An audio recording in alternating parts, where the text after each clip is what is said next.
प्रधानमंत्री नरेंद्र मोदी ने ट्वीट कर तमाम देशवासियों को ईद उल अजहा की मुबारकबाद दी है। एक्टर शेखर सुमन ने सुशांत सिंह मामले में सीबीआई जांच की मांग करते हुए एनसीपी अध्यक्ष शरद पवार से मिलने का समय मांगा। सीएम उद्धव ठाकरे ने सुशांत सिंह केस की जांच में राजनीति न करने की सलाह दी। सुशांत सिंह केस में उनकी बहन श्वेता सिंह कार्ति ने पीएम मोदी से दखल देने और न्याय दिलाने की मांग की। सुशांत सिंह केस में आरोपी सुशांत और उनके भाई ने फोन बंद कर लिया है और अपने घर में से कहीं दूसरी जगह चले गए। अंकिता लोखंडे ने न्यूज 18 से खास बातचीत में सुशांत सिंह के डिप्रेशन में होने की खबर को खारिज कर दिया और कहा कि वह आत्महत्या नहीं कर सकता। सुशांत सिंह केस में रिया चक्रवर्ती ने चुप्पी तोड़ी और सच की जीत होने की बात कही। सुशांत मामले में ईडी ने बिहार पुलिस की एफआईआर के आधार पर मनी लॉन्ड्रिंग का केस दर्ज कर लिया है और अब वो अगले हफ्ते रिया और उनके भाई से पूछताछ कर सकती है। केंद्रीय मंत्री रामविलास पासवान ने सुशांत सिंह मामले में सीबीआई से जांच करने की मांग की। राजस्थान का सियासी संकट फिर गहरा गया है। गहलोत के पास 99 विधायकों की खबर, जबकि 92 विधायक ही जैसलमेर पहुंचे। राजस्थान के जैसलमेर पहुंचे कांग्रेस विधायक होटल में ही ईद समेत रक्षाबंधन तीज त्योहार मनाएंगे। देश में कोरोना के मामले बढ़कर 16,95,000 के पार हो गए। देश में कोरोना संकट से पिछले 24 घंटे में 764 लोगों की मौत हो गई। कांग्रेस महासचिव प्रियंका गांधी वाड्रा ने एक बार फिर से कानून व्यवस्था के मुद्दे पर यूपी की योगी सरकार को घेरा। जम्मू कश्मीर के बालाकोट में देर रात पाकिस्तान की फायरिंग में एक जवान बुरी तरह जख्मी हो गए। दिल्ली के पास नोएडा में बन रही एक इमारत के गिरने से 2 लोगों की मौत हो गई, जबकि 3 लोग इसमें गंभीर रूप से घायल हुए। पंजाब में जहरीली शराब पीने से हुई 38 लोगों की मौत मामले में पुलिस ने 8 लोगों को गिरफ्तार कर लिया। गहलोत सरकार ने विश्व आदिवासी दिवस पर 9 अगस्त को राज्य में सार्वजनिक छुट्टी का ऐलान किया। दिल्ली के उपराज्यपाल ने अनलॉक 3 के दौरान केजरीवाल सरकार के होटल और साप्ताहिक बाजार खोलने के फैसले पर रोक लगा दी। मोदी सरकार में मंत्री रामदास अठावले ने अयोध्या में राम मंदिर बनाने के साथ बुद्ध विहार बनाने की भी मांग की। भूमि पूजन के दौरान भीड़ पर रोक लगाने के लिए 4 अगस्त से किसी को भी अयोध्या में एंट्री नहीं दी जाएगी। देश भर में आज कुर्बानी का त्योहार बकरीद मनाया जा रहा है। प्रधानमंत्री नरेंद्र मोदी ने ईद उल अजहा के मौके पर बांग्लादेश की पीएम शेख हसीना को बधाई दी। ईद के मौके पर दिल्ली के जामा मस्जिद में हुई नमाज में सोशल डिस्टेंसिंग का पालन नहीं किया गया, हालांकि लोग गले मिलते नहीं दिखे। बीजेपी नेता मुख्तार अब्बास नकवी ने अपने घर पर ही ईद की नमाज अदा की और सभी को ईद की शुभकामनाएं दी। ममता सरकार ने दिल्ली और मुंबई समेत 6 शहरों से कोलकाता आने वाली उड़ानों पर 15 अगस्त तक रोक बढ़ा दी। तबलीग से जुड़े विदेशी नागरिकों पर एफआईआर के खिलाफ दायर अर्जी पर दिल्ली हाई कोर्ट ने पुलिस को नोटिस जारी किया है। राम मंदिर भूमि पूजन से पहले ही दिल्ली में अलग अलग जगहों पर एलईडी स्क्रीन लगाई जा रही है ताकि लोग अयोध्या में होने वाले कार्यक्रम को देख सकें। बीजेपी सांसद गौतम गंभीर देह व्यापार से जुड़ी कुछ महिलाओं की 25 बेटियों की पूरी जिम्मेदारी उठाएंगे। पटना में गांधी सेतु की पश्चिमी लेन का केंद्रीय मंत्री नितिन गडकरी और सीएम नीतीश कुमार ने उद्घाटन किया। दिल्ली पुलिस ने आतंकी खतरे को देखते हुए 15 अगस्त तक ड्रोन उड़ाने पर पाबंदी लगा दी। मध्य प्रदेश में कोरोना संकट के बीच कैदियों के लिए ई मुलाकात की सुविधा शुरू की, जिसमें कैदी और घरवालों के बीच ऑनलाइन बातचीत होगी। हिंसा पीड़ित कई लोगों ने अपने घरों को बेचकर दूसरी जगहों पर जाने की इच्छा जाहिर की। लखनऊ पुलिस ने जेल में बंद मुख्तार अंसारी के करीब जुगनू वालिया की करीब 3.5 करोड़ की संपत्ति को जब्त कर लिया है। बिहार में बाढ़ की वजह से अब तक 45 लाख से ज्यादा लोग प्रभावित हुए हैं। यूपी के एटा में एक दूसरे पर चोरी का आरोप लगाकर 2 महिलाओं ने एसएसपी ऑफिस के सामने जमकर हंगामा किया। मध्य प्रदेश के ग्वालियर में सरकारी कर्मचारियों के दफ्तर में जींस और टी-शर्ट पहनने पर पाबंदी लगा दी। मध्य प्रदेश के सभी मंत्रियों ने 3 महीने का 30% वेतन कोरोना के लिए मुख्यमंत्री रिलीफ फंड में देने का ऐलान किया। हिमाचल सरकार ने अनलॉक 3 के जारी दिशा निर्देशों के मुताबिक अब कंटेनमेंट जोन और धार्मिक स्थलों पर पाबंदी जारी रहेगी।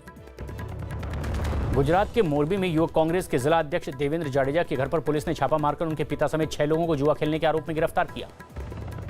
रांची के अस्पताल में भर्ती लालू यादव के 3 सेवादारों को कोरोना होने के बाद लालू यादव को अस्पताल निदेशक के बंगले में शिफ्ट कराने की सलाह दी गई। ग्वालियर में नगर निगम कर्मचारी के न पहुंचने पर मंत्री प्रद्युम्न सिंह तोमर ने खुद शौचालय की सफाई की।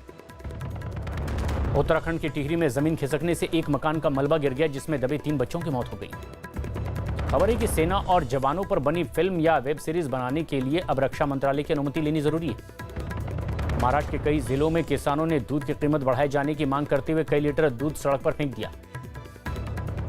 कैबिनेट विस्तार के बाद हिमाचल प्रदेश के मंत्रिमंडल में बड़ा फेरबदल किया गया और मंत्रियों के विभाग बदल दिए गए। उत्तराखंड के जोशीमठ की फूलों की घाटी को अब शर्तों के साथ पर्यटकों के लिए खोल दिया गया है। मिजोरम सरकार ने कुछ रियायतों के साथ 31 अगस्त तक लॉकडाउन बढ़ाने का फैसला किया है। महाराष्ट्र में पिछले 24 घंटे में कोरोना के 10,320 नए मामले सामने आए, जबकि एक दिन में ही 265 लोगों की मौत हो गई। कर्नाटक के मंत्री बीसी पाटिल को कोरोना हो गया तो उनके संपर्क में आए लोगों को क्वारंटीन किया गया। पंजाब सरकार ने अनलॉक 3 में भी रात में कर्फ्यू जारी रखने का फैसला किया, जिसके बाद रात में 11 बजे से सुबह 5 बजे तक पाबंदी रहेगी। पंजाब सरकार ने खर्च में कटौती करने के लिए सरकारी विभागों की गाड़ियों में तेल का कोटा 25% घटा दिया। एमएनएस अध्यक्ष राज ठाकरे ने कोरोना संकट के बीच राम जन्मभूमि भूमि पूजन पर सवाल उठाते हुए कहा है कि हालात ठीक होने पर यह कार्यक्रम किया जा सकता था। तमिलनाडु सरकार ने चेन्नई के 3 मेट्रो स्टेशन के नाम राज्य के पूर्व मुख्यमंत्रियों के नाम पर रख दिए, जिनमें एक स्टेशन का नाम जयललिता के नाम पर।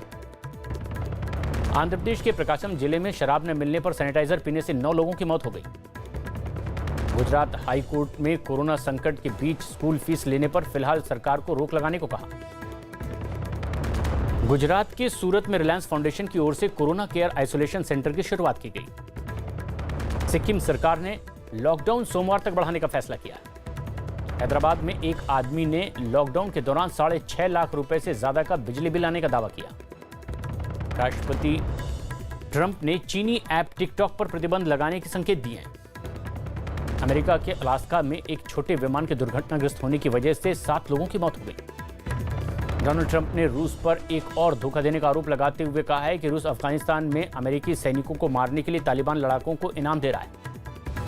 अमेरिका में कोरोना के मरीजों की संख्या 45 लाख के पार पहुंच गई है। ब्राजील में लगातार तीसरे दिन 50 से भी ज्यादा नए मरीज सामने आए। ब्राजील में कोरोना के मरीजों की बढ़ती संख्या के बीच एक और मंत्री वाग्नर रेसुनिया को कोरोना हो गया है। जर्मनी के स्वास्थ्य मंत्रालय ने एक बयान बताया है कि जर्मनी आने वाले सभी यात्रियों को 72 घंटे के अंदर फ्री कोरोना टेस्ट कराएगा। अर्जेंटीना में कोरोना वायरस के मामले बढ़ने की वजह से वहां 16 अगस्त तक लॉकडाउन बढ़ा दिया गया। अमेरिका की संसद में कोरोना से मारे गए लोगों के लिए मौन रखा गया। अर्जेंटीना के जंगल में लगी आग को बुझाने के लिए हेलीकॉप्टर से पानी का छिड़काव किया गया। डोनाल्ड ट्रंप ने 2020 के राष्ट्रपति चुनाव को इतिहास की सबसे बड़ी चुनावी आपदा बताया। मैक्सिको को गर्भपात के समर्थन में महिलाओं ने प्रदर्शन के बीच पुलिस और प्रदर्शनकारी भिड़ गए। कोरोना संकट की वजह से इराक में चुनाव करीब 1 साल तक के लिए टाल दिया गया है। अमेरिका के शासन वाले टापू पुएर्तो रिको में आए तूफान और बाढ़ की वजह से कई पेड़ गिर गए, जिससे लोगों की मुश्किलें बढ़ गई। अमेरिका के ह्यूस्टन में केमिकल के गोदाम में लगी आग में काफी मेहनत के बाद दमकल कर्मियों ने काबू पाया। अमेरिका ने मानवाधिकार उल्लंघन के आरोप में चीन के एक संगठन और 2 अधिकारियों पर प्रतिबंध लगाया।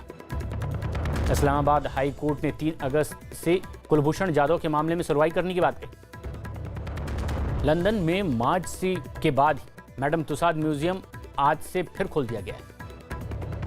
अप्रैल से जून की तिमाही में एसबीआई का मुनाफा 81% बढ़कर के 4,189 करोड़ रुपए। टाटा मोटर्स को पहली तिमाही में 8,443 करोड़ का घाटा हुआ। कोरोना संकट के बीच अमेरिका के बेरोजगारी दर बढ़कर के अब 14% से ज्यादा हो गई। पिछली तिमाही में इंडियन ऑयल का मुनाफा 40% घट गया। अगले हफ्ते आरबीआई की अहम बैठक होगी, जिसमें ईएमआई को लेकर कोई अहम फैसला होने की उम्मीद जताई गई। जून में 8 कोर सेक्टर की विकास दर पिछले साल 3.4% से घटकर -24.6% पर खिसक गई। सन फार्मा की पहली तिमाही में करीब 1600 करोड़ का घाटा हुआ। खादी विकास ग्रामोद्योग ने आईटीबीपी के साथ एक करार किया, जिसके तहत आईटीबीपी जवानों को अब खादी का सामान सप्लाई किया जाएगा। राजस्थान रॉयल्स के कप्तान स्टीव स्मिथ ने एक बार फिर आईपीएल को दुबई में कराने पर निराशा जताई। 19 सितंबर से शुरू होने वाले आईपीएल मैच के लिए दुबई के स्टेडियम में 50% दर्शकों के आने की इजाजत देने की मांग की गई। दक्षिण अफ्रीका के खिलाड़ी को आईपीएल में देरी से शामिल होने की खबर के बीच अब टीम अपने खिलाड़ियों को चार्टर्ड विमान से समय पर हिला सकती है। डेविड वार्नर का हिंदी गाने की धुन पर बांसुरी बजाने का एक वीडियो सोशल मीडिया पर वायरल हो गया। सुरेश रैना ने घर में ही कसरत करने का एक वीडियो सोशल मीडिया पर शेयर किया। मेजबान इंग्लैंड और आयरलैंड के बीच आज दूसरा वनडे मैच खेला जाएगा। मिलिंद सोमन ने कसरत करने का एक वीडियो सोशल मीडिया पर शेयर किया है। तापसी पन्नू की कर्नाटक की एक जरूरतमंद छात्रा को मोबाइल भिजवा दिया है ताकि ये लड़की ऑनलाइन क्लास में हिस्सा ले सके। शेखर सुमन ने महाराष्ट्र के राज्यपाल से मुलाकात की, जिसमें सुशांत केस की सीबीआई जांच की मांग की गई। विद्या बालन की film Shakuntala Devi online release कर दी गई। संजय मांजरेकर ने बीसीसीआई से आईपीएल कमेंट्री पैनल में खुद को शामिल करने की अपील की। डिविलियर्स समेत दक्षिण अफ्रीकी खिलाड़ी आईपीएल में देरी से शामिल होंगे क्योंकि दक्षिण अफ्रीका में सरकार ने फिर से लॉकडाउन लगा दिया है और ऐसे में दारिश करेरिया ने भेदभाव करने का आरोप लगाया है, जबकि एक खिलाड़ी को माफी दी गई। और खेल पुरस्कारों की समिति में अब वीरेंद्र सहवाग का नाम भी शामिल कर लिया गया है।